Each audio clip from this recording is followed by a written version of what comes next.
Com entendimento vou louvar ao meu Senhor. Louvo com as mãos, louvo com os pés. Com entendimento vou louvar ao meu Senhor. Louvo com as mãos, louvo com os pés. Ele é o caminho, Jesus. Ele é a vida, Jesus. Ele por nós morreu, mas ressuscitou.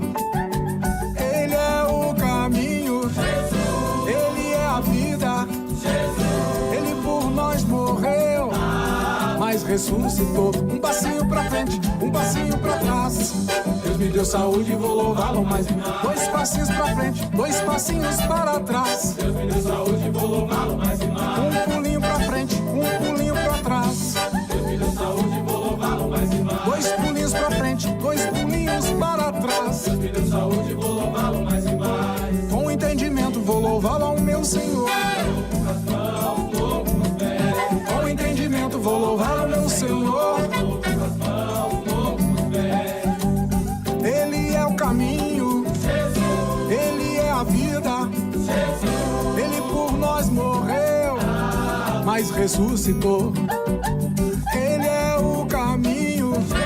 Ele é a vida, Jesus. Ele por nós morreu, mas ressuscitou. Um passinho pra frente, um passinho pra trás. Saúde, vou louvá-lo mais e mais. Dois passinhos pra frente, dois passinhos para trás. Deus me deu saúde, vou louvá-lo mais e mais. Um pulinho pra frente, um pulinho pra trás. Deus me deu saúde, vou louvá-lo mais e mais. Dois pulinhos pra frente, dois pulinhos para trás. Deus me deu saúde, vou louvá-lo mais e mais. Deus me deu saúde, vou louvá-lo mais e mais. Deus nos deu saúde, vou louvá-lo mais e mais. Deus também nos deu saúde, vou louvá-lo mais e mais. Deus me deu saúde, vou louvá-lo mais e mais. Deus me deu saúde, Deus nos deu saúde, Deus me deu saúde, Deus também te deu saúde, Deus nos deu saúde, Deus também.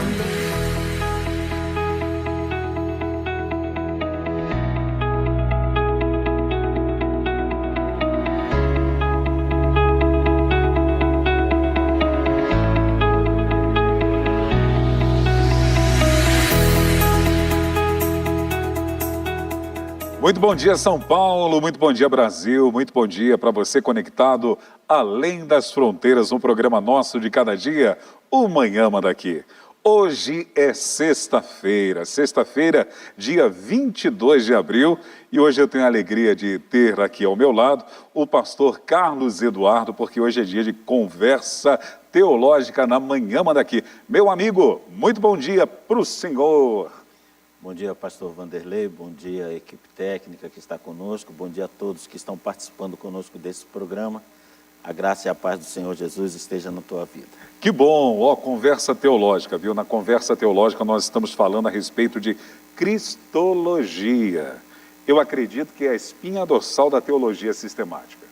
Com toda certeza. Muito bom, nós já falamos sobre a divindade de Cristo, nós falamos sobre a humanidade dele. Seu nascimento, a humanidade. Exatamente. Falamos sobre a vida irrepreensível que ele teve, uma vida sem pecado, não achou dolo algum nele. Nós já conversamos aqui, falamos a respeito também da obra tremenda e maravilhosa que ele fez. Verdade. No programa passado nós falamos a respeito da importância da sua morte. E hoje nós vamos falar a respeito da sua ressurreição e, se tivermos tempo, nós também vamos conversar um pouquinho a respeito da sua exaltação, porque ele foi exaltado. Maravilha, né? E na próxima semana, se Jesus não voltar e ele permitir, nós vamos falar exatamente sobre isso na próxima semana, sobre a volta de Jesus. E eu tenho convicção e certeza, assim como em todas as matérias, mas eu acho que ele gosta um pouquinho desta, o assunto escatológico. É bom para o senhor gosta do assunto escatológico? Maravilhoso, eu gosto muito do assunto, me confesso uma pessoa que sabe pouquíssimo a respeito disso, mas gosto de estudar demais esse assunto. E é um assunto que tem tudo a ver com a igreja. Verdade.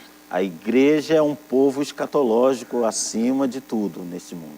E eu gosto da humildade do pastor Carlos Eduardo, né?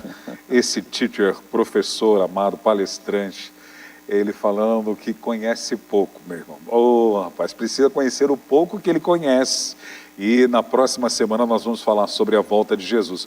Interessante que nós estamos falando aqui no Bastidores que todas as coisas já aconteceram. Por exemplo, Deus, ele sempre foi, mas ele já se tornou homem, ele já fez uma obra tremenda, teve uma vida perfeita e irrepreensível, ele já morreu na cruz, ele já ressuscitou, ele já foi exaltado, e só falta exatamente isso, ele voltar. Então se prepare, irmão, porque Jesus está voltando. Hoje, sexta-feira, dia 22 de abril, nós temos datas comemorativas. Hoje é o Dia Mundial da Terra. Você sabia que existia o Dia Mundial da Terra? Não sabia dessa data, estou sabendo agora, creio que vou passar a lembrar disso no 22 de abril. É um dia de conscientização, né, para cuidar desse planeta que ganhamos de presente do nosso Deus. Através da sua palavra, ele criou esta obra-prima tão maravilhosa, né? Hoje, dia 22 de abril também, é o dia do descobrimento do Brasil. Pedro Álvares Cabral desembarcou em Porto Seguro, no litoral sul da Bahia. Bahia, Léo, a sua terra. No dia 22 de abril de 1500, tornando a região colônia do Reino de Portugal. 1500. E estamos aí comemorando, então, a data do descobrimento do Brasil, através de Pedro Álvares Cabral. Deu nó na língua, né? Programa ao vivo é assim, não tem jeito, assim, né? mesmo. A Ângela só dá risada. Provavelmente, pastor Cara, Vanderlei, provavelmente ela dá risada porque ela é pernambucana e o pernambucano, ele prefere a chegada de Pinzon um pouco antes de Pedro Álvares Cabral. Verdade. Inclusive, na cidade dela, ela me disse que tem uma placa que Sim. lá em Jaboatão dos Guararapes, olha lá, Olha aqui aí. nasceu a placa. É isso. Ela tem um orgulho de Jaboatão assim, olha. Sim. Mas é legal ver isso, bacana. Esses dias ela conversou comigo no programa e me deu uma aula de cultura daquela região. Eu não lembro a data, mas era uma data a respeito da primeira batalha dos Guararapes.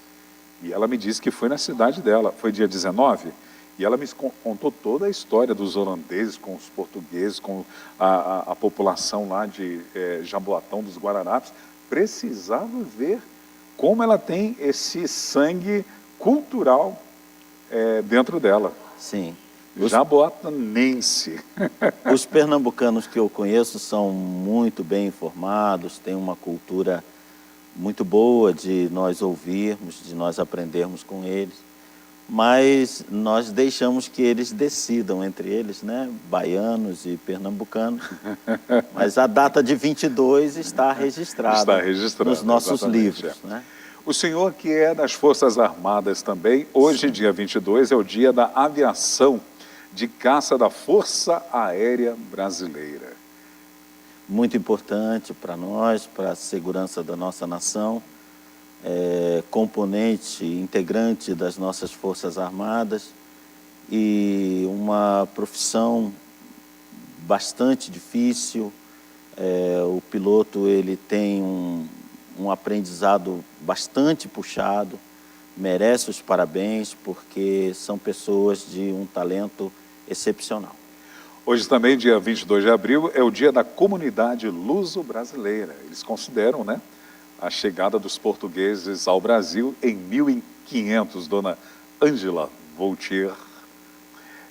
Hoje também é o aniversário de fundação da cidade de Itanhaém, litoral aqui de São Paulo. E, inclusive, essa cidade, deixa eu voltar aqui para dar essa informação, é a segunda cidade mais velha do Brasil. Ela foi fundada em 1532. O senhor conhece essa cidade? Conheço de passagem. Uma vez apenas estive em Itanhaém e espero voltar lá mais vezes. Que legal. É um nome indígena, né? Provavelmente gostaria de saber o significado e a dona Ângela vai procurar para a gente. Hoje, dia 22, nós temos aniversariantes também na nossa regional. Incrível, hoje não tem aniversariantes aqui no Mandaqui, mas temos aniversariantes na nossa regional e nós queremos parabenizar a todos vocês. Inclusive, eu quero expressar gratidão a Deus pela sua vida, que está aniversariando hoje, você que está na NET Fé TV, você que está no Facebook, no YouTube, no Instagram. Se você está fazendo aniversário hoje, receba os abraços da Igreja Brasil para Cristo aqui do Mandaqui, dos nossos pastores sêniores Joel e Leonor Estevanato, e da equipe da Manhã Mandaqui, que eu já mencionei o nome dos dois que estão aqui hoje, que é o baianinho querido Léo Gonçalves e a nossa querida irmã e diretora, diaconisa, Ângela Voltier, a cidadã lá de Jaboatão dos Guararapes. Vamos aos aniversariantes, então, da nossa regional. Lá em Bragança Paulista, é a terra do pastor Fernando Bacaro.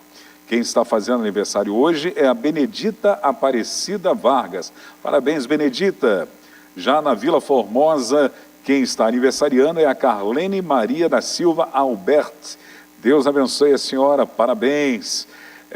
No Bom Retiro, o aniversariante é o Henrique de Oliveira Dorta. Henrique, parabéns para você.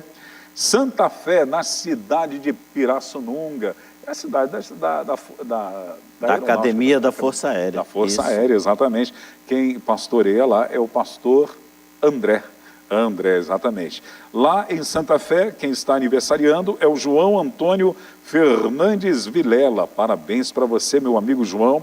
E em Água Branca, no Piauí, quem está aniversariando é o João Lucas Costa Teixeira da Silva. A todos vocês, parabéns, Deus abençoe, que a alegria da salvação seja uma realidade e que a prosperidade do Evangelho continuamente esteja sobre a sua vida e sobre toda a sua família. Olha, a dona Ângela está nos dando a informação de Itaiaém, não é isso? Itapedra, Inhaém, pranto. Então é pranto de pedra ou pedra que chora. Interessante, é um nome indígena. Vamos orar, queremos orar com vocês e por vocês. Hoje, sexta-feira, nós temos a presença do pastor Carlos Eduardo. Vamos aproveitar o nosso professor para estar orando e intercedendo por todos os internautas e agradecendo a Deus por todos os aniversariantes. Vamos orar, meu pastor? Sim, pastor Vanderlei, quero aproveitar, lembrar que anteontem, quarta-feira, dia 20 de abril, minha esposa e eu completamos 20 anos de casados. Parabéns, 2 décadas. Então, aê, que bênção. Foi um momento muito especial. Léo, hoje no meio do programa vamos ter um momento love para lembrar, para dar aquele fundo musical. Mas aí depois eu te aviso, vamos conhecer o lado romântico do pastor Carlos Eduardo. Amém. Pode vamos continuar orar. A sua gratidão a Deus pela Amém. vida. Vamos orar, vamos Amém. agradecer ao Senhor. Deus amado, Deus querido, é uma alegria, Senhor, nos dirigirmos a Ti, Pai querido, para suplicar as Tuas bênçãos sobre vida a quem Tu já tens abençoado, Pai, já tens concedido, Deus querido, anos de experimentação nesta terra contigo, tem experimentado o Teu socorro, a Tua ajuda, a Tua bênção, a Tua provisão, o Teu amor, a Tua graça, a Tua misericórdia, Senhor. E agora, ainda em cima disto, Senhor, suplicamos, Pai, que as Tuas bênçãos se prolonguem sobre estas vidas, dando a eles, Pai, oportunidade, Deus querido, de glorificar o Teu nome nesta terra, pela fé, pela firme convicção, Pai querido, pela presença de Cristo em sua vida e em seus lares. Deus abençoa a cada um, abençoa grandemente a cada família, Pai. Ó Deus querido, aqueles que como eu e Helena temos completado anos de relacionamento, Pai, familiar. Ó Deus querido, concede, Pai, a Tua paz, o Teu amor, Deus querido, a harmonia que provém de Ti nestes lares. Abençoa, Senhor, a cada família, a cada casal. Peço-Te também, Senhor, a respeito daqueles que estão neste programa agora, estão assistindo, e, ó Deus querido, estão com uma questão em sua vida, uma enfermidade, uma tristeza, um dilema, Senhor. Socorre, ó Deus, pelo Teu Espírito Santo, orienta, Senhor. Salva estas vidas, Senhor, dirige os passos destas pessoas. Nós entregamos a todos, Senhor, em Tuas amorosas mãos, em nome do Senhor Jesus. Amém, meu Deus, amém. Glória a Deus, parabéns para você nesta data, querida. Muitas felicidades, muitos anos de vida.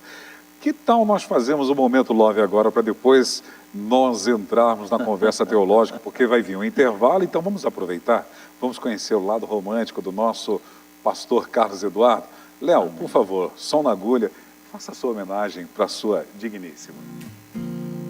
Amém, eu agradeço a Deus pela maravilhosa provisão que Ele trouxe à minha vida, de me apresentar a Helena, de apresentá-la a mim. Num momento difícil da minha vida, ela surgiu como um novo horizonte, como a luz de uma nova caminhada. Veio para trazer felicidade, veio para trazer inspiração, veio para trazer renovo na minha vida e veio para me trazer o João Marco, que é o meu raspinha de tacho, é o quarto filho e é uma bênção que já está há 7 anos conosco.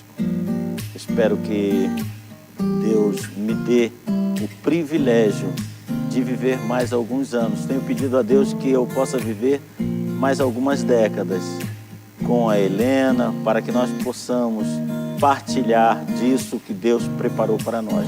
Muito obrigado a você, que a bênção de Deus esteja sempre na sua vida. Você é insubstituível para mim. Uau! Aê! Parabéns! Glória a Deus! Louvado seja Deus pela sua vida, pela vida da sua família. Deus abençoe. Amém. Nós vamos ao intervalo, daqui a pouquinho nós vamos voltar com a conversa teológica, hoje falando a respeito da ressurreição do Senhor Jesus. Nós já voltamos. Amém. Já já.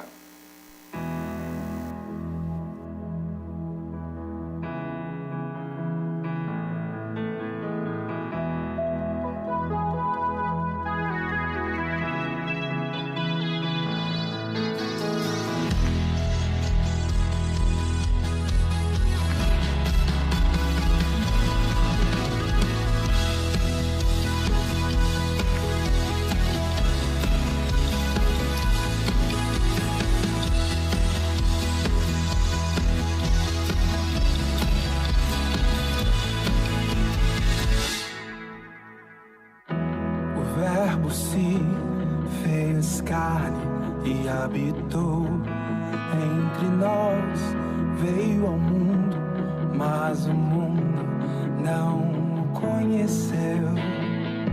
Se esvaziou de sua glória, tornou-se servo e se humilhou. Por isso Deus o exaltou e acima de todo nome está. A morte não o segurou.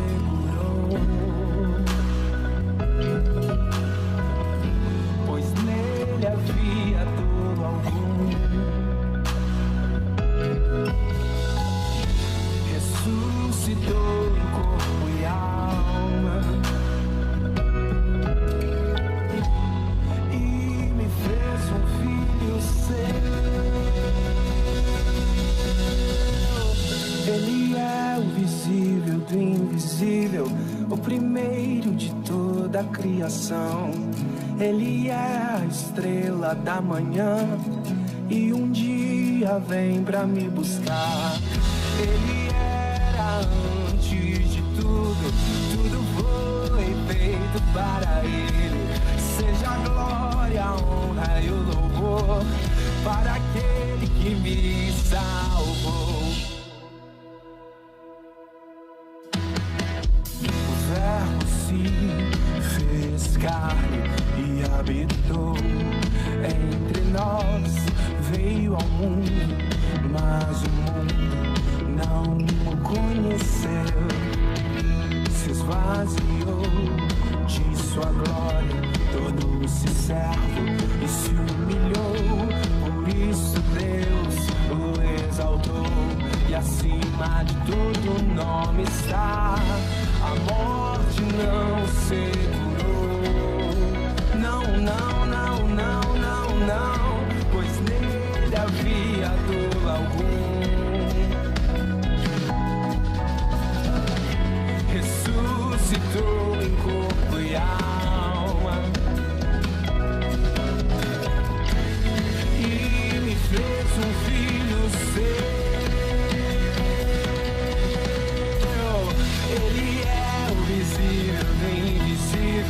o primeiro de toda a criação. Ele é a estrela da manhã e um dia vem pra me buscar. Ele era antes de tudo, tudo foi feito para ele. Seja a glória, a honra e o louvor para aquele que me salva.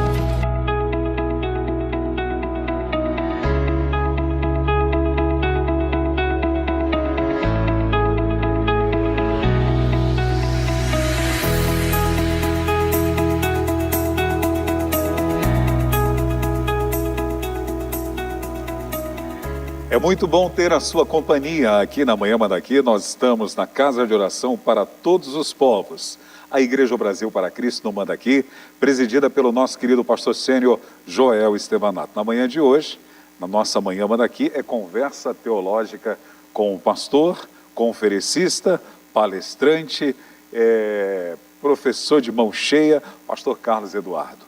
É um prazer tê-lo aqui conosco. Eu tenho sido muito abençoado nas sextas-feiras com a instrumentalidade do servo de Deus. E eu quero já fazer propaganda, viu? Você que é pastor de uma igreja local, quer levar um homem de Deus para a sua igreja, para edificar o seu rebanho, colocar uma pessoa de valor, um homem de família, um homem comprometido e íntegro com o reino de Deus, está aqui a minha indicação. Pastor Carlos Eduardo, tenho certeza que seu rebanho vai ser edificado e abençoado. Muito obrigado, pastor Vanderlei. Eu estou à disposição. Se alguma igreja quiser falar sobre palestra, só pegar meu telefone, o WhatsApp, e a gente está à disposição para atender. Que bom. O livro de Atos, capítulo 2, versículo 24, diz o seguinte: o qual Deus ressuscitou, rompendo os grilhões da morte, pois não era possível que fosse retido por ela. Eu sou apaixonado por esse texto de Atos, capítulo 2, versículo 24. Meu querido pastor Carlos Eduardo e professor, se a morte de Jesus está coberta de glória, quanto mais a sua ressurreição?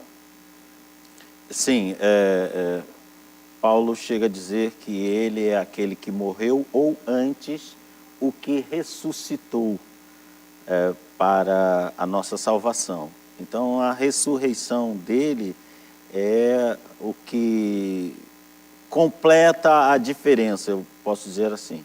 Não é o que faz a diferença, é o que completa a diferença entre ele e todos os outros, ou todo e qualquer outro que pretenda se apresentar como modelo para a humanidade. Porque ele é o único que morreu em prol da humanidade e, antes disso, na palavra de Paulo, ele é aquele que morreu para ressuscitar em prol da humanidade, para trazer à humanidade essa mensagem gloriosa que nós esperamos poder definir melhor no correr do programa. É incomparável. Incomparável. Porque se você vai a Medina, lá você vai encontrar os restos mortais de Maomé. Sim, que é uma referência para o povo dele. E o povo dele, quando dá testemunho disso, testifica disso, quando vai visitar o seu mausoléu. Então, está testificando que ele ficou ali, que encerrou ali a sua missão. É verdade, está lá na Arábia Saudita. Na China, tem um túmulo, aproximadamente de 1000 anos, do primeiro Buda, que eles acreditam que é os restos mortais. Então, também da mesma forma. Se você for na França, numa determinada cidade, também está lá o túmulo de Allan Kardec. Agora, se você vai a Jerusalém, lá em Jerusalém não tem os restos mortais dele, porque ele ressuscitou, maravilha. Agora, pastor, é muito importante salientar isso. A morte de Jesus, ela é significativa. Mas se não houvesse a ressurreição, em vão seria o Evangelho.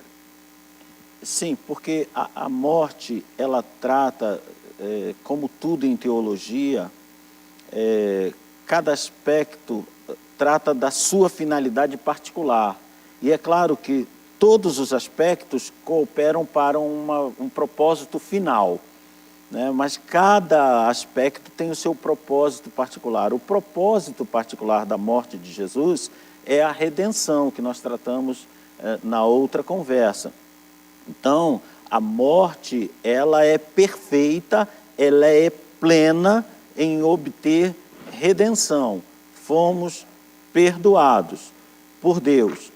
Mas o ser humano perdoado não implicaria necessariamente em ele ser renascido, vamos dizer assim, para uma nova vida, ressuscitado para uma nova vida.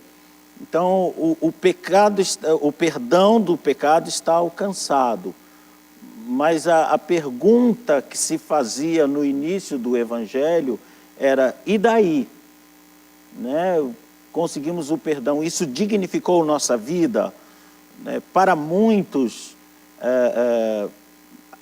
havia uma confusão de entendimento que nós percebemos nas passagens da Escritura.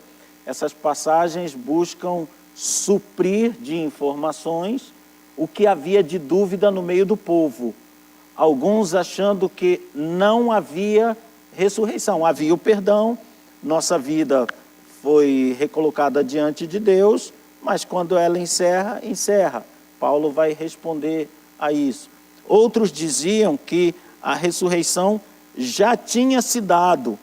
Então, quem estava ainda nessa condição atual tinha perdido a ressurreição, ou os seus parentes mortos tinham perdido a ressurreição. Havia muita dúvida.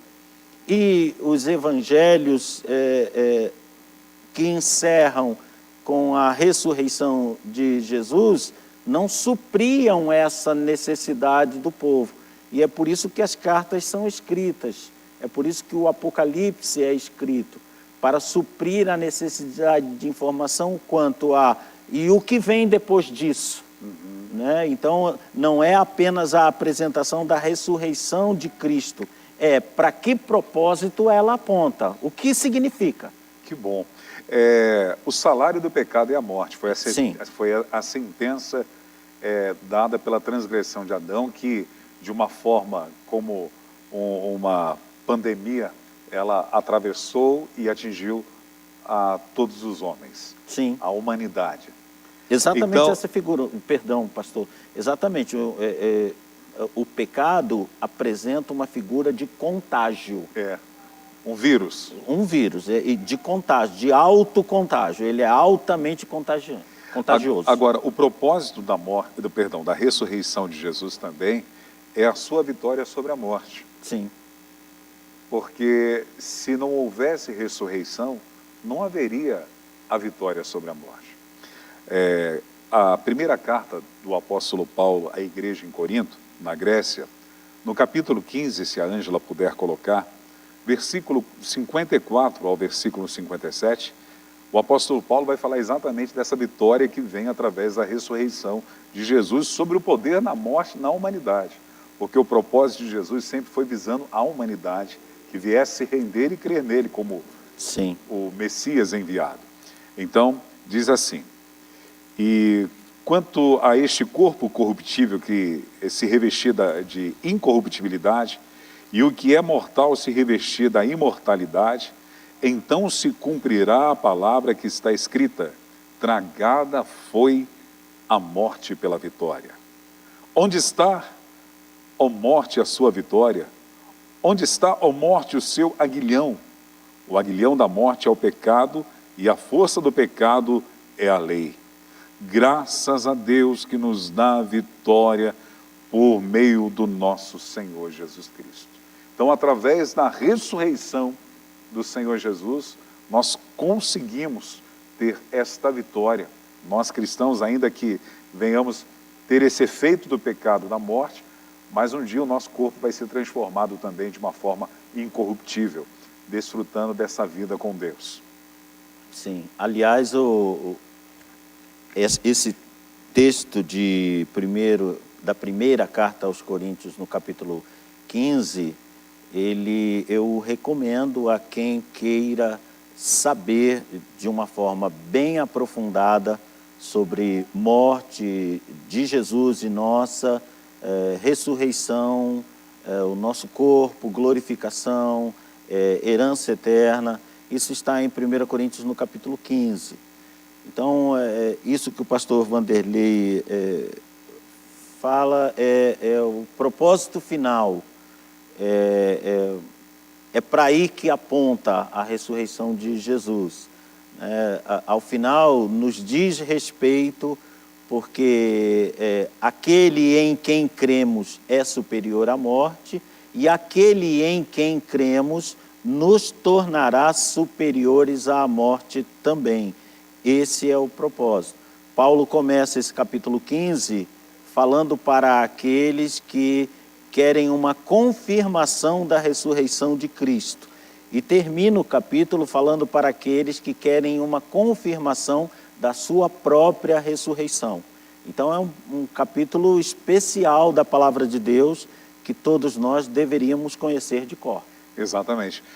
O interessante também, pastor, que a morte não é deixar de existir. Sim. E o efeito do pecado em nós levávamos a uma ação condenatória.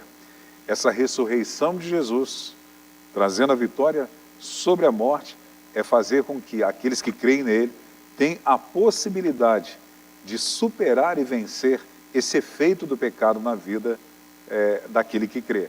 Ainda como eu já disse, se nós não tivermos esse privilégio de vê-lo voltar e sermos levados aos céus por ele, todos nós vamos se deparar com a morte. Então o efeito ainda está. Porém, Jesus, ele quebra essa ação, porque ele, ainda que seja Deus, ele como homem, foi o primeiro ser humano, como um homem, que superou e venceu o poder do pecado. Sim, é preciso entender, pastor Vanderlei, que quando nós estamos falando da morte e da ressurreição, nós encontraremos na palavra de Deus 7 ressurreições. A de Jesus é justamente a 7ª, o que é maravilhoso porque é o número da completude. Nós vamos encontrar Elias sendo responsável por clamar a Deus e obter de Deus uma ressurreição. Depois Eliseu clama a Deus também pelo filho da Sunamita e obtém de Deus a ressurreição dele. Depois Eliseu morto, um homem morto é jogado na cova dele e é ressuscitado.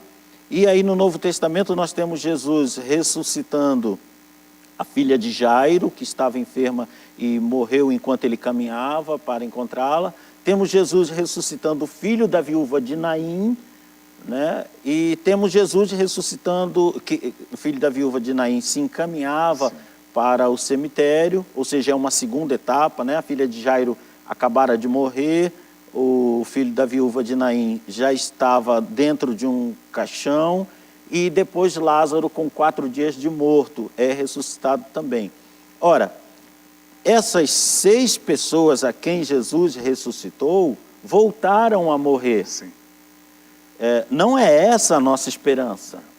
Nós não temos esperança em Cristo para voltarmos como Lázaro a uma prorrogação de vida. Não é essa a promessa de Deus, a proposta da morte e ressurreição de Jesus.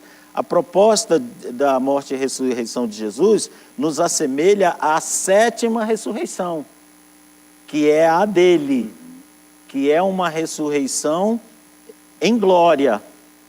E isso aparece maravilhosamente nas entrelinhas do Novo Testamento, porque Jesus, tendo se feito carne, ele, como nós já conversamos, ele operou tão somente dentro daquilo que o Espírito Santo concede a alguém na terra. Então, tudo que Jesus fez, conforme nós conversamos, ele mesmo disse: vocês farão obras ainda maiores do que essa, porque eu vou para o meu Pai, vou interceder por vocês, vou enviar o Espírito Santo a vocês, e vocês farão obras ainda maiores que essas. Então, Jesus fez sempre aquilo que é concedido a alguém que está pleno, cheio, pleres, né, cheio do Espírito Santo.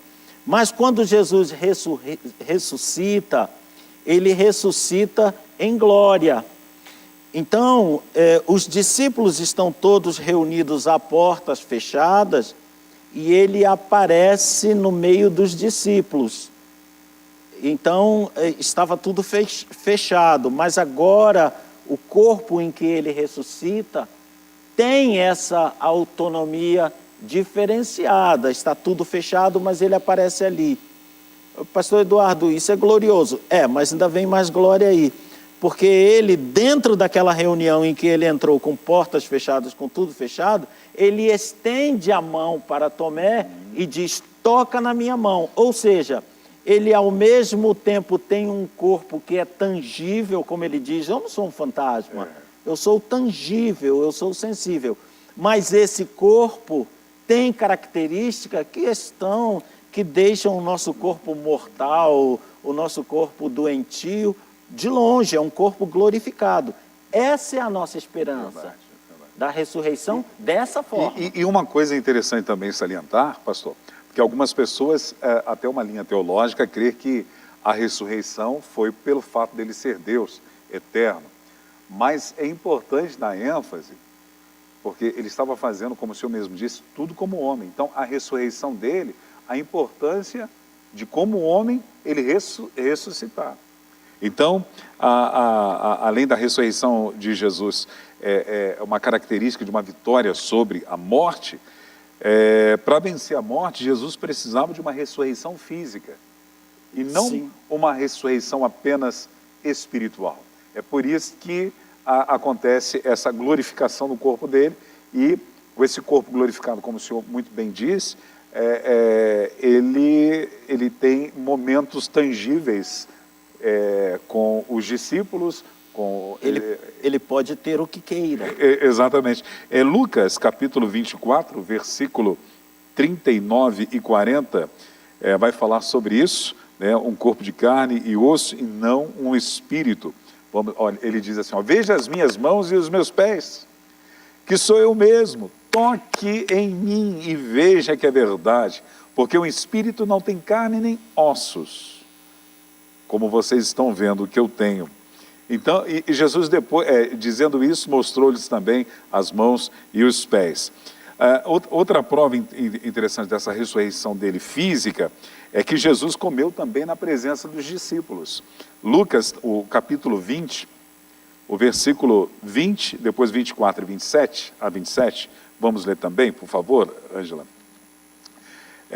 Lucas capítulo 20, versículo 20 diz, e eles passaram a vigiar Jesus. Eles passaram a vigiar Jesus, é isso mesmo? E enviaram espiões para fingir o justo para ver se... Não, acho que não é esse. 24. 24, eu continuo 24, né? Perdão, 24. Eu imprimi errado aqui. Sim, 24, 24. Ângela, desculpa, Ângela. 24, versículo 20. Desculpa. Lucas, capítulo 24, e o versículo 20. E como os principais sacerdotes... Não, também não é esse aí. É a sequência disso aí, porque esse é um discurso que está sendo feito pelos dois discípulos, né? E então começa aí, embora não seja esse o texto que o pastor quer, mas começa aí uma conversa que está se dando durante uma refeição. Certo. E o auge disso aí ela colocou no verso 30. 24, aí ele, no versículo 41, e por não acreditarem eles ainda por causa da alegria e como estavam admirados, Jesus lhes disse, vocês têm aqui alguma coisa para comer?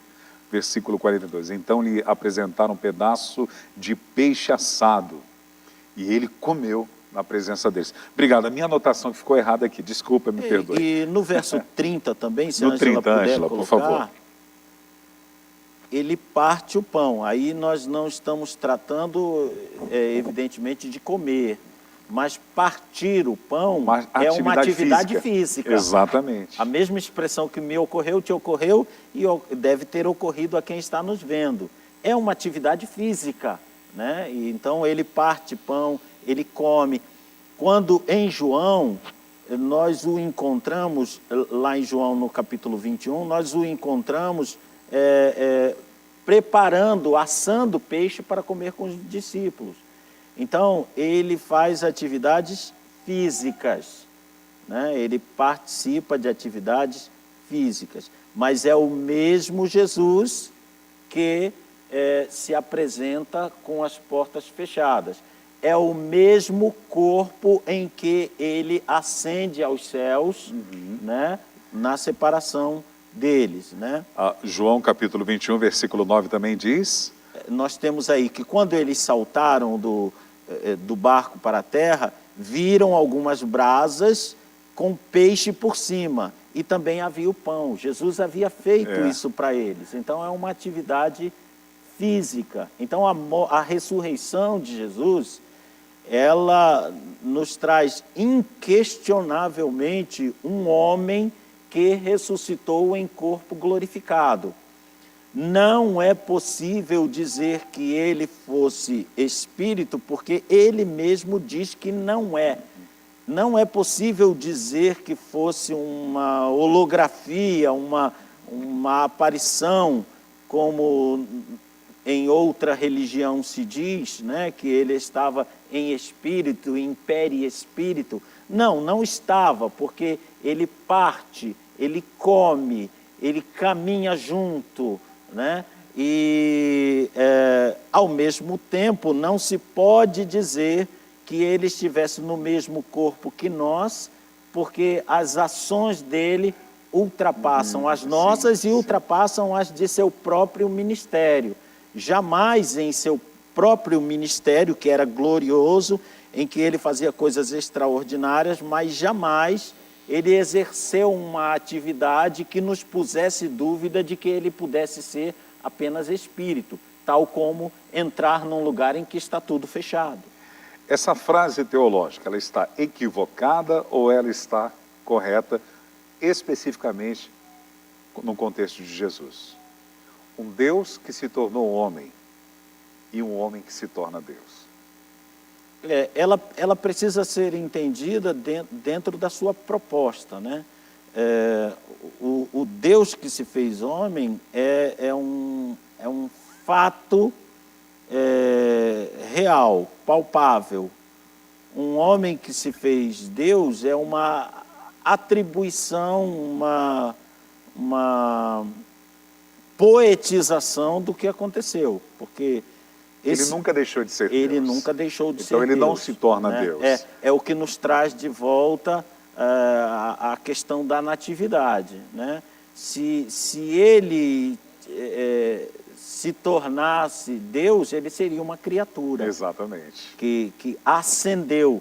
Então há uma religião que crê que os homens caminham para a deidade como o próprio Deus era um homem e caminhou para a deidade. Não, o Salmo 90 nos explica, para não dar mais um debate muito longo, que de eternidade a eternidade ele é Deus. Essa é a sua essência, esse é o seu ser, ele nunca foi homem. Ele é Deus e ele se fez homem, né? Dentro do correr da história humana, o Deus eterno se fez homem para a redenção dos nossos pecados. Mas daí ele não se fez Deus novamente, porque Deus ele já era. Agora, uma outra pergunta dentro do contexto teológico. Com essa ressurreição de Cristo, e ele tendo um corpo humano glorificado, no céu à direita do Pai. O Pai é Espírito, o Espírito Santo é um Espírito. Há um Deus como homem? Sim, aí eu penso que essa área vai nos trazer revelações com a nossa própria ressurreição. Porque parte conhecemos, em parte de ser revelado. Porque o que é o que Paulo escreve lá em 1 Coríntios 13, né? Porque o que a Bíblia nos esclarece, até onde a Bíblia nos leva, é a sua presença ao lado de Deus. Nós o temos conhecido assim. Então, como ele de fato será, penso eu, na minha limitação, que ainda está por nos ser revelado. E eu explico com esta visão. O capítulo 4 apresenta a deidade num trono de glória. Então, a própria pessoa do Deus Pai. Ele está ali com a representatividade dos 7 espíritos, que é o Espírito Santo agindo de forma cétupla, ou seja, na completude do Espírito Santo. Apresenta-se ali os anciãos, apresenta-se os querubins, e nós bem podemos imaginar por outras passagens os serafins também ao redor do trono. E apresenta-se miríades e miríades de anjos, no capítulo 4. Então, no capítulo 5, há um livro na mão da potestade, há um rolo na mão da potestade. E João chora porque não há ninguém que possa tomar aquele rolo, tomar é pegar, né? É receber da autoridade aquele rolo para desatar os 7 selos, ou seja, abrir a história da humanidade, favorecer a história da humanidade. Então, eu fiz toda a narrativa do 4 para buscar aqui agora a representação de Jesus no 5, porque para responder a essa questão, é um homem que está assentado ali? Então, vamos colocar mais pimenta aí nesse molho. João recebe uma informação consoladora de um ancião, né? Eis aí o leão da tribo de Judá, né? Mas João olha e vê um cordeiro. É verdade. Quando me virei, olhei, eis que vi um cordeiro. E vi um cordeiro, mas a apresentação dele não é de um cordeiro. Ele diz, eis aí o leão da tribo de Judá. Então, o que é que se entende por figura aí? Para João, que está na carne, que não tem a vivência celestial, ele foi só arrebatado. Ele não faz parte daquela vivência. A vivência dele é humana. Ele é humano. O seu entendimento, o seu raciocínio, o seu alcance intelectual e espiritual é humano. Como humano, ele só conhece Jesus como Cordeiro. É o Cordeiro de Deus que tira o pecado do mundo. Então ele vê um Cordeiro. Mas no mundo espiritual, no mundo da glória, Jesus é o leão. Jesus se apresenta como leão. Então, para o ancião que tem aquela vivência, o correto é anunciar um leão. Para quem é salvo e está no corpo em que foi salvo, ele é o cordeiro. Então eu responderia a tua pergunta sobre estará um homem ali representado? Eu pergunto, ali está um leão? Ou ali está um cordeiro? Ou ali está um homem? É algo que nós só poderemos responder e estar certo do que respondermos, indo à glória. Exatamente, e participando com o corpo glorificado daquele momento. Porque Paulo diz assim para nós, agora nós vemos em parte, mesmo na revelação da Escritura, nós vemos em parte, mas aí Paulo completa, mas então o veremos como de fato ele é. Então eu só poderei descrever Jesus em sua essência quando eu obtiver esse posicionamento que agora eu não tenho. Verdade. Agora, eu fico pensando, o meu amigo teacher, professor Carlos Eduardo, 3 anos Jesus passa ministrando na vida dos discípulos e sempre falando da importância da sua morte, mas sempre deixando claro para eles que ao 3º dia ele iria ressuscitar. E quando ele morre, os discípulos voltam a fazer as suas atividades. Quando você olha para os 2 que estão caminhando em direção a Emaús, eles estão chateados, estão tristes, derrotados. Eles eram discípulos e quando Jesus se aproxima deles, que eles não o percebem, não o reconhecem, eles ainda usam uma expressão, nós pensávamos que era ele que seria. Aí Jesus tem que pregar para eles, Jesus dá uma aula expositiva para eles, né, sobre tudo que as Escrituras, os profetas, né, falavam, a lei exatamente fazia isso, aí que Quando ele entra na casa dele, que ele parte o pão, que ele se reconhece e tem essa visão. Isso acontece com os demais também. Eles voltam para pescar, eles voltam às atividades. No entanto, Jesus vai até a praia chamá-los novamente. Por que desta cegueira? Veja, nós temos vários aspectos disso aí. Para falar sobre tudo isso aí, nós iríamos muito longe. Porque a ressurreição de Jesus Cristo, ela foi taxativa, clara e taxativamente avisada por ele desde o começo do ministério.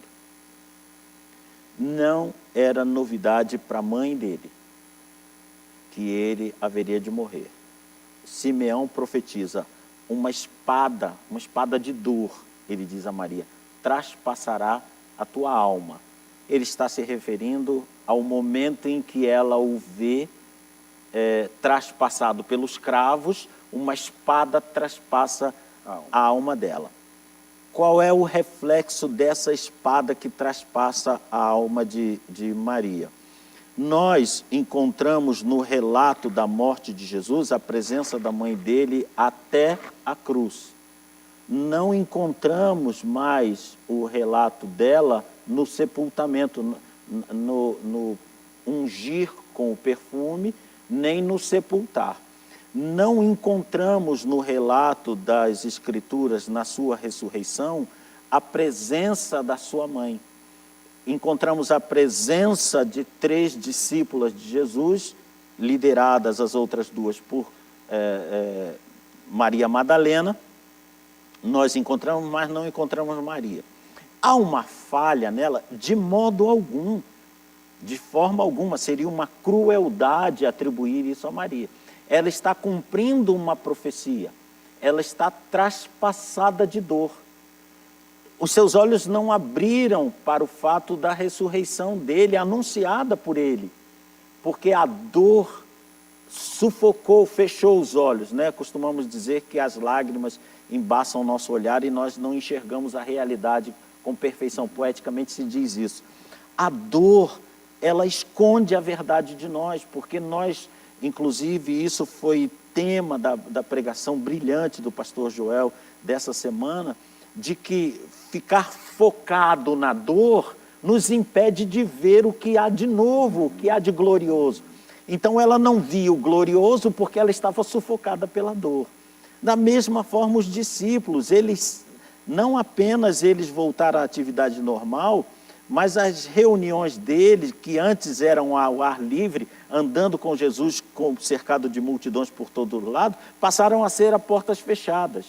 E os narradores não poupam palavras. Por exemplo, João não poupa palavra. Eles estavam trancados com medo dos judeus. Então, o medo, no caso de Maria, a dor.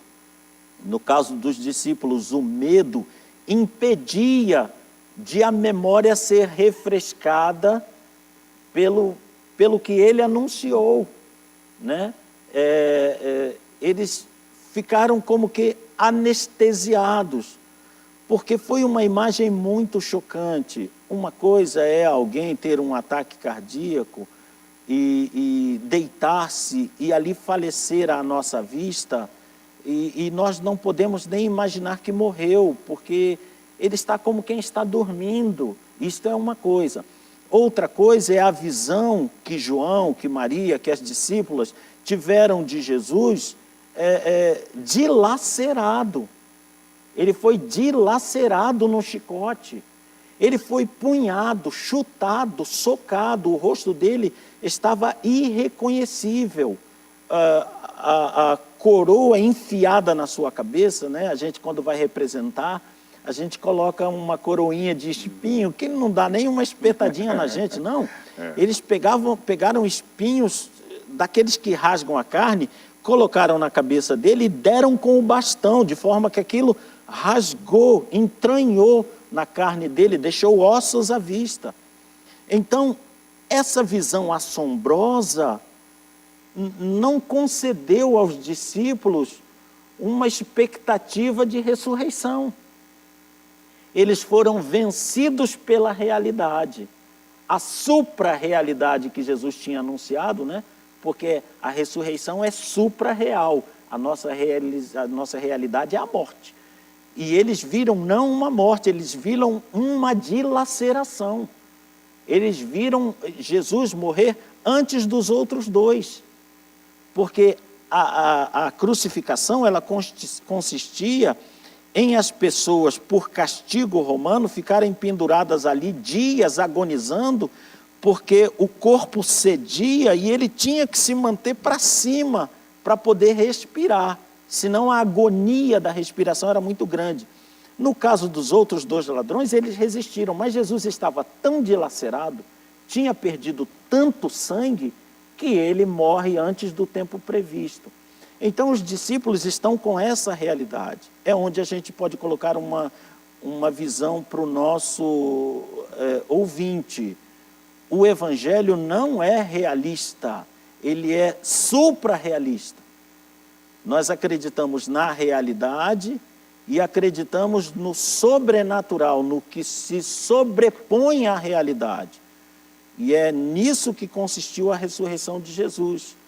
E os pega de surpresa, e é maravilhoso. Quando você está vencido de algo, você realmente é servo de algo, é o que Paulo vai colocar. Quem é servo do pecado é porque foi vencido pelo pecado. Eles foram vencidos pelo medo. Quando Maria Madalena chega, e eu não sei se Maria Madalena era expansiva, se ela era tímida, não sei como ela fosse. Me parece que era uma pessoa de personalidade forte, expansiva. E ela chega num pentecostalismo ali. Olha, Jesus ressuscitou, meu Deus do céu, ele falou comigo. E a narrativa simplesmente diz, eles disseram, ela não está bem. ela não está legal. Então, quando você se deixa vencer de seus medos, você ofende a Deus, porque você transforma aquilo de sobrenatural de Deus que ele anuncia como algo impossível de acontecer. Isso é uma ofensa contra Deus, né? Eu creio no real, o real está diante de mim? Sim, mas jamais deixarei de crer no supranatural, no sobrenatural, no que Deus pode colocar nas nossas vidas. Então, por incrível que pareça, há uma necessidade de Jesus apresentar provas de que ele é ele mesmo. Muito bom, que aprendizado, hein, irmãos? Nós vamos ao intervalo agora, daqui a pouquinho voltamos com mais conversa teológica, estamos conversando a respeito da matéria de Cristologia e hoje estamos falando especificamente sobre a ressurreição de Jesus. Muito bom, pastor Carlos Eduardo. Amém. Nós já voltamos já já. Eis-me aqui, prostrado aos teus pés, já tirei o meu orgulho e que nada me afaste de ti. Eu confio nos seus planos, posso não ver, mas eu escolho crer. A minha resposta é Deus, o meu futuro é Deus, e não importa o que aconteça, eu sou Deus.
seus braços descobri o que devo ser.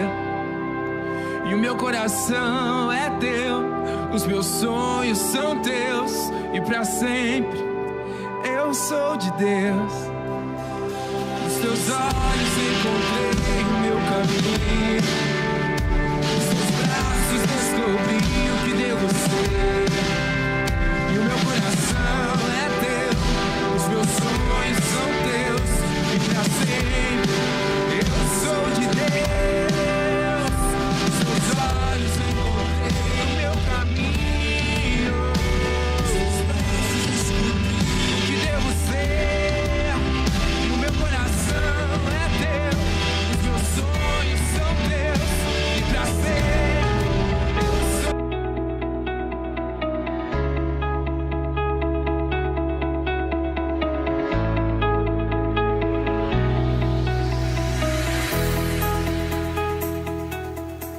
Estamos de volta no programa nosso de cada dia, o Manhã Manda Aqui, falando hoje a respeito da conversa teológica da matéria de Cristologia sobre a ressurreição de Cristo. Pastor, quais provas evidentes da ressurreição de Jesus? Esse é um texto que eu amo, é um assunto que eu amo, porque o combate à ressurreição de Jesus no mundo incrédulo, ele não tem armas, não tem argumento, não tem força para diminuir o entusiasmo cristão. O famoso autor Josh McDowell, ele escreve o livro Mais que um Carpinteiro, e ali ele apresenta 3 aspectos fundamentais para a ressurreição de Jesus.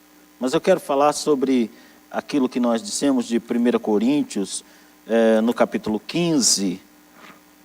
Paulo vai começar, a partir do verso 3,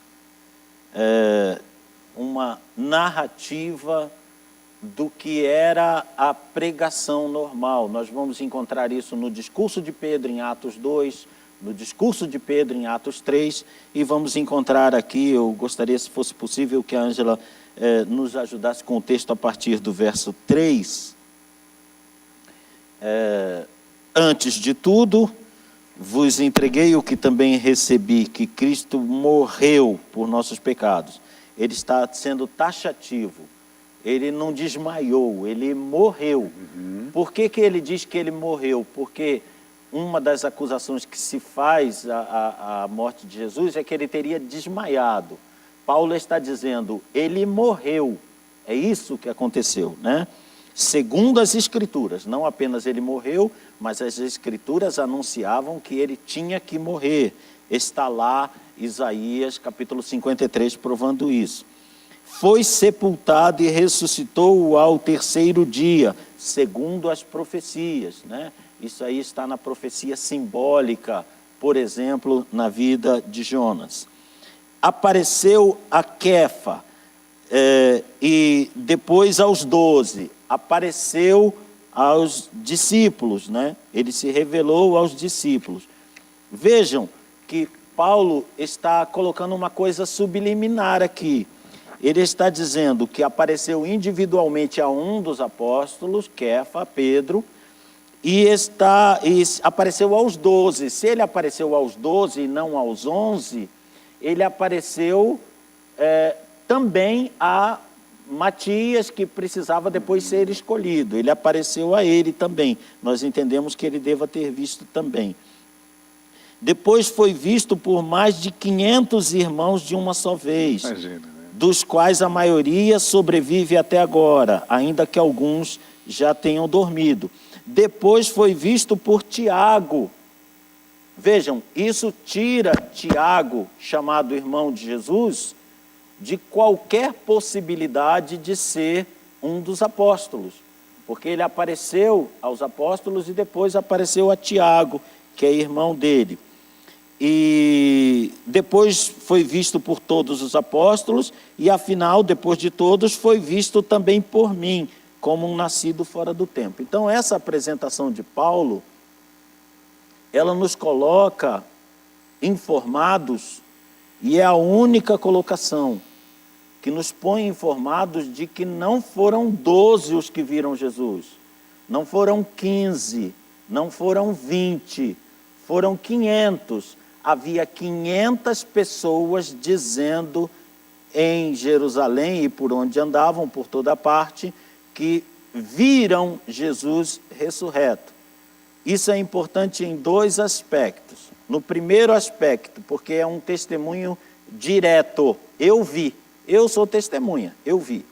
E num segundo aspecto que é maior, e é o primeiro, esse segundo aspecto de Paulo é o primeiro do Josh McDowell. Como estavam os discípulos quando Jesus morreu? Trancados. Como deveriam estar? Trancados mesmo. Por quê? Se alguém matou o meu mestre, o que fará comigo? É o que Jesus fala quando vai caminhando para a crucificação e as mulheres choram e ele diz, não chorem por mim, queridas, porque se eles fazem isso com o madeiro que está verde, com a planta que está viva, quanto mais fará com o restante, ou seja, com quem o segue. Eles estão trancados, eles estão com medo. De repente, 3 dias depois, eles começam a se reunir no templo, né? Eles começam a andar por todo o templo e por todos os lugares e a falar, 3 dias depois não, 40 dias depois, 40 dias depois. Eles começam a andar, começam a se reunir de novo no templo, né? Nesses 40 dias, eles são, vou aparecer agora com neologismos, eles são reensinados. Eles já tinham sido ensinados por Jesus, agora eles são ensinados pelo Jesus ressurreto, né? E eles recebem uma carga de poder muito maior agora, durante 40 dias, e vão receber a carga extra com 50 dias com a descida do Espírito Santo, que é anunciada por Jesus. Então, esses discípulos, eles, depois de 3 dias, têm a coragem de sair para as suas atividades, de voltar para as ruas, de falar de novo no nome de Jesus. E depois da descida do Espírito Santo, eles têm... Depois, né? 50 dias. Depois de 50 dias, né? Eles têm a coragem de enfrentar o Sinédrio. Ninguém morreria, ninguém se tornaria mártir de uma mentira. Jamais. E todos eles, com exceção de João, todos eles foram mártires, né, da fé. Sim, não, João foi um mártir não fatal. Exato. Mas ele foi mártir. Ele foi maltratado, espancado, jogado numa ilha, já ancião. Ele foi maltratado, né? E ninguém seria uma pessoa que estaria disposto a morrer com aquilo que esperava cada um deles por algo que não fosse verdadeiro. Sim, ninguém morreria por alguém que morreu e não ressuscitou. Né? E também há uma mensagem subliminar aí maravilhosa, porque a palavra mártir é uma palavra grega que significa testemunha. Então, eles eram só testemunhas. Esses 500, junto com Paulo, a princípio eles só eram testemunhas. Como começaram a bater nas testemunhas, espancar as testemunhas, tirar tudo das testemunhas e matar as testemunhas, a palavra testemunha passou a significar o que sofre por aquilo que crê. Então, não é a palavra simplesmente de quem é testemunha ocular, é a palavra de quem, por causa desse testemunho, vai perder todos os bens, vai ver a família ser maltratada, vai ser maltratado e vai ser morto. Ninguém entraria nessa condição. O segundo aspecto é justamente esse. Quando Paulo fala de 500 pessoas que estão anunciando assim, e quando Paulo fala de um círculo íntimo de 12 que estão testemunhando com esse poder, surge uma pergunta que o defensor cristão, do posicionamento cristão, faz a quem não é cristão e ele não obtém resposta.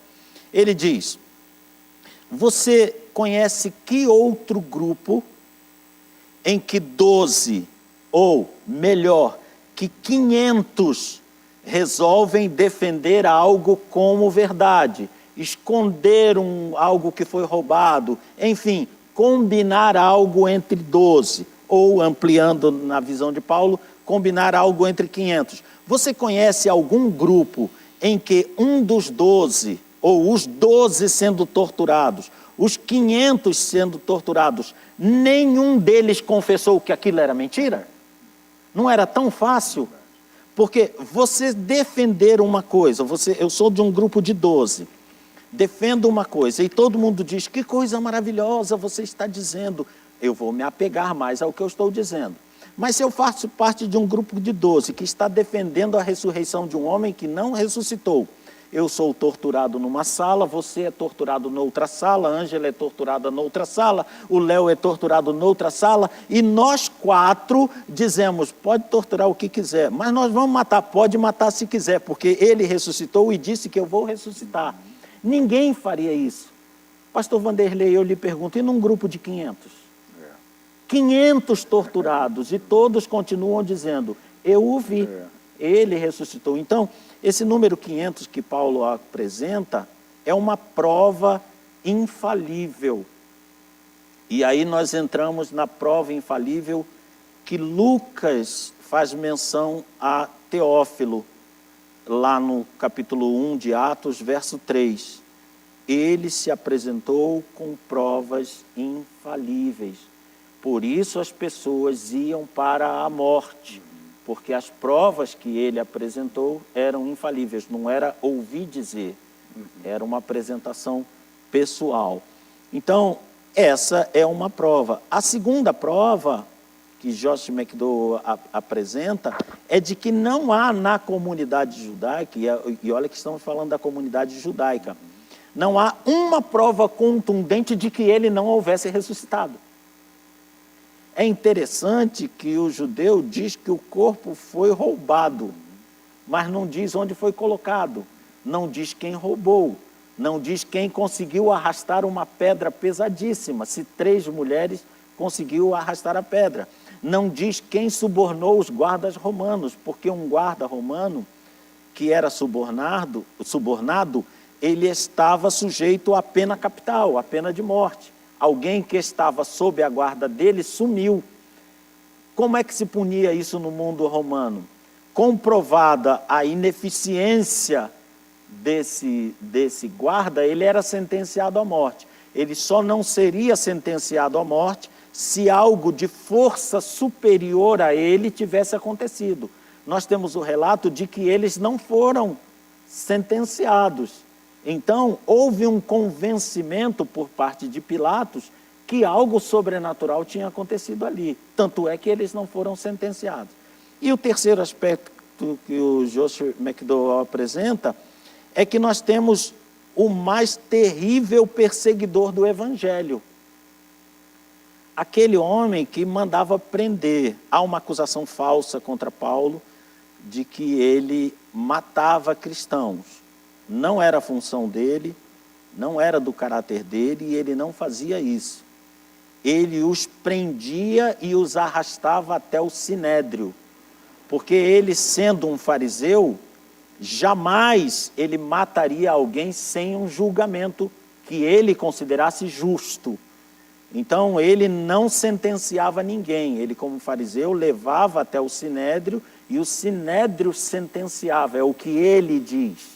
Por 3 vezes ele diz no livro de Atos, eu os levava, eu os arrastava até julgamento. Ora, esse homem que os arrastava até julgamento, aparece de repente, havia, me perdoe até me alongar, mas havia uma reunião como há até hoje, reunião cristã. E Paulo tinha parentes entre os cristãos. Então, numa reunião cristã, que houvesse parentes de Paulo ou amigos de Paulo, a grande maioria orava assim, Senhor, livra-nos de Paulo, esconde-nos de Saulo, Senhor, esconde-nos desse homem terrível. E um pequeno grupo orava assim, Senhor, salva Saulo, salva nosso parente, salva nosso irmão. Querido, não importa a condição do seu parente, Saulo está aí para te provar que a sua oração deve ser sempre independente do que ele faça na vida. Salva meu parente, salva meu marido, salva meu filho. Então, de repente, nessa reunião em que estão em oração, pessoas dizendo livra-nos de Saulo e outros salva Saulo, entra um homem e diz, graça e paz do Senhor Jesus. E todos olham para ele e é Saulo. Então dá aquele pânico e ele fala, calma, olha, eu preciso explicar uma coisa, né? E ninguém quer se juntar com ele. Então,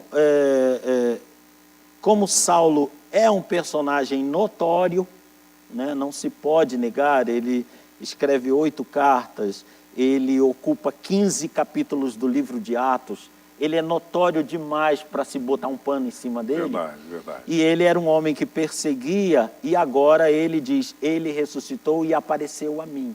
Ele começa a sua mensagem dizendo isso, e lá no capítulo 27 de Atos, nós encontramos ele dizendo, o anjo do Senhor, o anjo do Quírios, de quem eu sou e a quem eu pertenço. Quírios aí é Jesus. Então está lá no final, né, da aparição de Paulo no livro de Atos, ele dizendo que Jesus é seu Senhor. Então, o que causou essa transformação? Então nós temos esses 3 argumentos pelo Josh McDowell, que coloca de uma forma brilhante. Verdade. Eles mentiram, Paulo mentiu, mas eles morreram por isso. Né? Ninguém morreria por uma mentira. Ninguém morreria por isso. E isso nós podemos ver posteriormente também na vida dos outros discípulos que vieram, no caso de João, que tinha Policarpo como seu discípulo. Policarpo foi um mártir, né? E também por não negar a sua fé. Quando ele é levado à fogueira, né, e querem matá-lo para que ele negue, inclusive segundo a biografia, a história, né, conta-se que colocaram o fogo onde seria o sacrifício feito para Policarpo e não queimava ele. Aí até que um soldado com ordem do Império Romano vem por trás e esfaqueia ele, né? Sim. Agora, esse cara morreria, Policarpo morreria por algo que não fosse verdade? Sim, as pessoas agem, as pessoas dizem, os cristãos inventaram isso, o catolicismo romano inventou isso. Essas pessoas deveriam estudar um pouco da história, dos registros, inclusive romanos, e verificar que no ano 313, Jesus ascendeu aos céus no ano 30 a 33. Então, no ano 313, 300 anos depois, praticamente, é que houve um édito de tolerância por parte de Constantino. Então, em 313, só em 315 é que esse édito alcança toda a comunidade romana, liberando o culto cristão. Mas, antes de Constantino, nós temos aí 3 séculos em que os cristãos padeciam de tudo que você possa imaginar e tudo que você não possa. As suas esposas, as suas filhas eram violentadas. Eles eram perseguidos de cidade em cidade. Sofriam atrocidades, tais quais serem jogados para leões famintos numa arena, como diversão de uma plateia que ia lá para vê-los serem devorados. Eles eram colocados como iluminárias nas veredas romanas. Então ateava-se fogo a eles e eles morriam queimados, eram queimados vivos. Então, o dizer-se que se inventou um Jesus Cristo, que o catolicismo romano inventou um Jesus Cristo, que o cristianismo inventou um Jesus Cristo, é desconhecer a história. Porque 300 anos de padecimento teriam sepultado, e eu não diria 300 anos, eu diria um mês de padecimento teria sepultado qualquer fé nesta terra. Teria sepultado, porque ninguém se proporia a isso. No caso de Policarpo, ele não viu Jesus. Exatamente. Qual era a obrigação que ele tinha de fé de morrer por esse Jesus?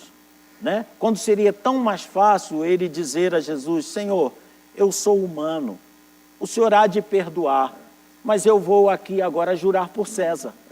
Não, eles todos diziam, e é notório que eles diziam: meu Senhor jamais me abandonou, desde que eu o sirvo.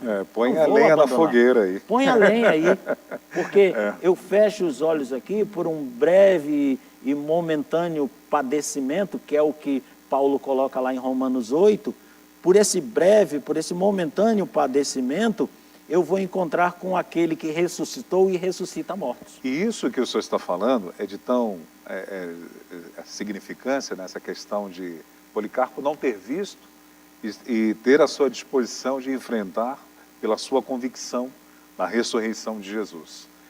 Nos nossos dias atuais, os países que têm a sua cortina de ferro para o cristianismo, onde nós temos tantos missionários, homens, mulheres de Deus, famílias que se rendem a Jesus e que elas sabem que podem ter retaliações, terem a pena de morte, como acontece em alguns países, por exemplo, como a Coreia do Norte, né, que é inaceitável o cristianismo naquela nação, e em outras mais, no Oriente Médio, em alguns países ainda na África, na Ásia.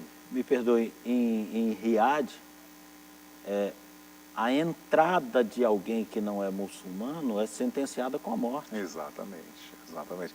E pessoas que se dispõem a manter nos dias atuais, 2022. E olha, querido internauta, aqui eu acredito, vou falar por mim, vou falar por ele também, aqui estão dois homens que morreriam pelo Evangelho. Podem censurar, não nos podem fazer qualquer coisa, que não abriremos mão em hipótese alguma da nossa fé, porque temos essa convicção, essa certeza da ressurreição. Hoje nós não podemos vê-lo, mas nós temos a convicção da revelação da palavra, nós temos a convicção daquilo que, ainda que a nossa fé não é baseada por aquilo que sentimos, mas nós temos também as manifestações do Espírito Santo na nossa vida, que nos traz esta convicção da ressurreição do Senhor Jesus. Aleluia. Eu penso, pastor Vanderlei, eu já escrevi isso uma vez, né, num dos meus trabalhos, eu escrevo bastante sobre isso, sobre as coisas do Evangelho no Face, por exemplo, e certa vez Deus me deu esse pensamento: morremos pelo que vivemos. Verdade. Eu quero saber se você morreria por Cristo, deixe-me ver por quem você vive. Porque se você vive por Cristo, quando é tão fácil e tão comum não viver com Ele, por Ele, ainda que se diga que por Ele se viva, e não viver na prática, é tão fácil. Quando você encontra alguém em que há o testemunho de que vive por Cristo, então é de se admitir que essa pessoa morra por Cristo. Porque viver por Cristo é tão difícil quanto morrer por Cristo. Morrer é um momento, viver é cada segundo. Morrer é um dos segundos de cada segundo do viver. Então eu dou o testemunho de Cristo hoje, aqui, agora, é suficiente? Não. No próximo segundo, no próximo minuto também será, e no outro também será, e no outro também será. Quanto à morte, a necessidade de uma fidelidade só num segundo.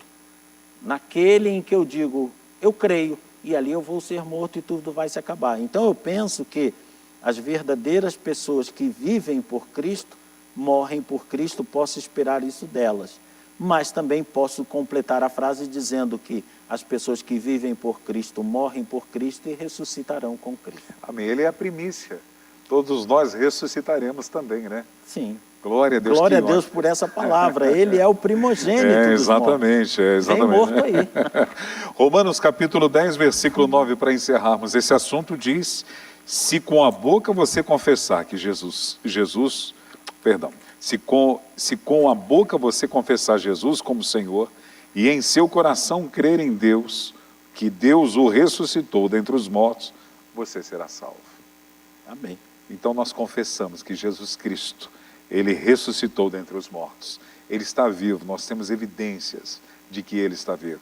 E uma das maiores provas disto é a indestrutibilidade, né, da igreja.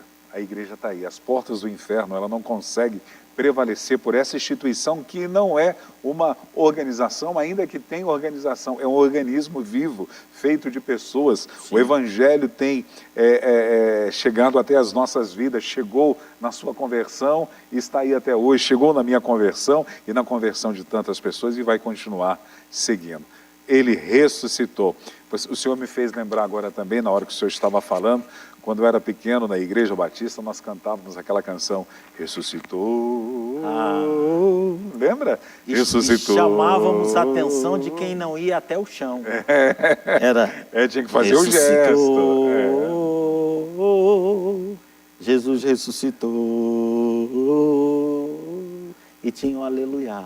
É verdade, é verdade. Eu fico pensando, naquele momento, Salmo 24, a segunda parte do Salmo 24, eu fico imaginando quando Jesus retorna e é exaltação dele, quando o Salmo 24, o salmista, ele poetizando, mas de uma forma profética, eu acredito que o Espírito Santo está colocando palavras nos lábios dele e, posteriormente, isso vem ser escrito quando ele tem essa inspiração desse retorno de Jesus, ele glorificado, levantai, ó portas, as vossas cabeças. Levantai, ó portais eternos, para que entre o Rei da Glória. Quem é este Rei da Glória? O Senhor forte, poderoso. O Senhor. Poderoso nas batalhas. Levantai, ó portas, as vossas cabeças. Levantai, ó portais eternos. Quem é o Rei da Glória? O Senhor. Sim. Ele é o Rei da Glória.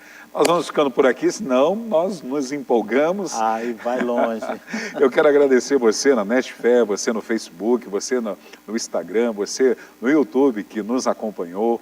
Deus te abençoe. Lembrando sempre para você que às sextas-feiras, o pastor Carlos Eduardo, ele disse que ele é convidado, ele já não é mais convidado, ele já faz parte aqui da equipe da Manhã Manda Aqui. Às sextas-feiras estamos aprendendo com ele na conversa teológica. Na próxima segunda-feira, se Jesus voltar, eu não estou aqui, viu, dona Ângela? Então tá bom. Na próxima segunda-feira, assim Deus nos permitindo, nós teremos o compositor aqui para bater o papo, o Elvis Tavares. Você vai aprender muito com ele também, ele é uma bênção, então já se agende, se organize. Ele foi a pessoa que compôs a música Não Há Barreiras, que foi gravada pelo Álvaro Tito. Bacana, hein? Que legal. Então nós vamos aprender e vamos relembrar muito com ele também, com o cantor Elvis Tavares. Meu amigo, gratidão, Deus te abençoe. Final de semana chegando, lembrando para você que no domingo nós temos 2 cultos, domingo às 10 horas da manhã e às 19 horas, um novo tempo, começando a semana, no primeiro dia da semana, já recebendo a palavra de Deus no culto de adoração e comunhão. São 2 reuniões, às 10 e às 19 horas, e nós começamos uma semana temática também, sempre dentro do Apacentai. Sim, é maravilhoso, a palavra é maravilhosa, o louvor nesse domingo agora, o louvor de Páscoa, meu Deus, que louvor. Bênção, né? Meu Deus. Você é o nosso convidado. Venha conhecer a família de Deus, como eu sempre falo aqui na nossa localidade. Nós estamos situados na Avenida Ultramarino, 616, no bairro Lausanne Paulista, na zona norte de São Paulo. Está pertinho da gente, venha.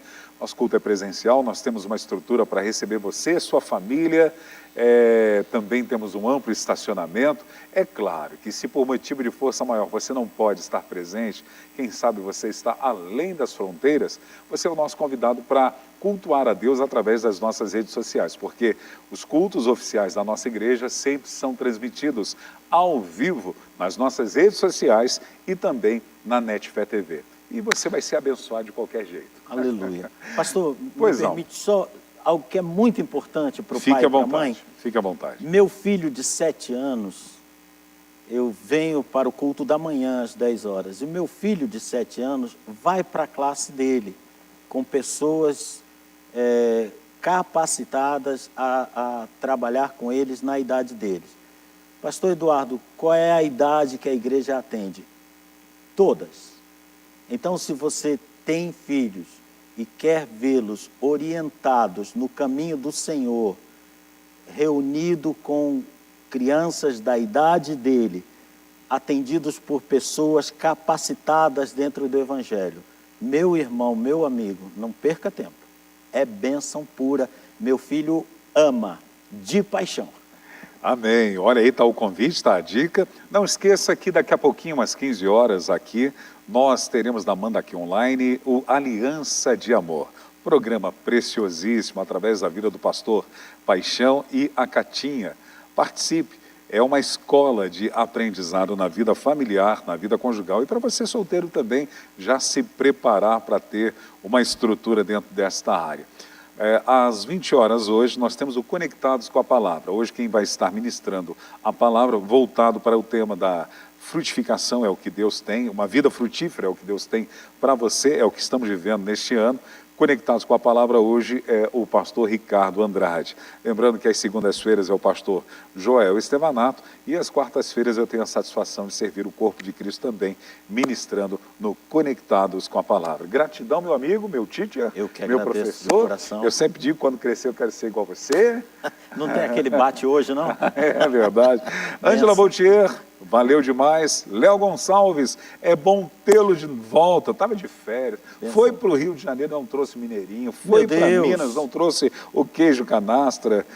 Foi aqui para o litoral paulista, não trouxe nem um peixinho para gente. Quem vai ao Rio de Janeiro e não volta com refrigerante mineirinho, não é digno. Tem que voltar lá.